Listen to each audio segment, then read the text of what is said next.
Local train ही मुंबईची lifeline आहे। रोज ट्रेनने लाखो नागरिक प्रवास करतात। भारतीय रेल्वे ही आशियातील दुसरी आणि जगातील चौथ्या क्रमांकाचे सर्वात मोठे रेल्वे नेटवर्क आहे। पण तुम्हाला या लोकल ट्रेनचे जे रंग आहेत त्यामागचं कारण माहित आहे का?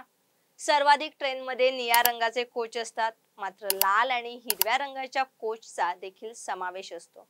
भारतीय रेल्वेत वेगवेगळ्या रंगांचे डब्बे आपण पाहिले असतीलच, पण यामध्ये अंतर किती असतं?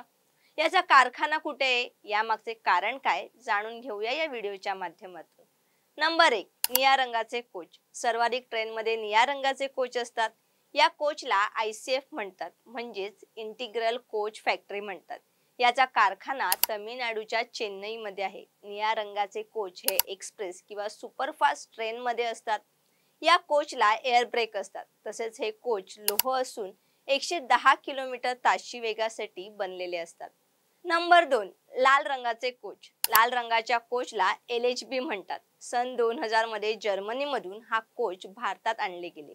या कोचला बनवण्यासाठी फॅक्टरी पंजाबच्या कपूरथालमध्ये आहे। लाल रंगाचे डब्बे स्टेनलेस स्टीलचे बनलेले असतात, जे निळ्या रंगाच्या डब्यांपेक्षा हलके असतात।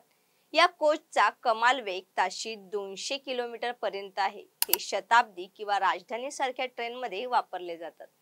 नंबर 3, हिरव्या रंगाचे कोच। लाल आणि निळ्या डब्यांव्यतिरिक्त तुम्ही काही गाड्यांमध्ये हिरवे डब्बे देखील पाहिले असतील। गरीब रथ सारख्या गाड्यांमध्ये हिरव्या रंगाचे डब्बे वापरले जातात।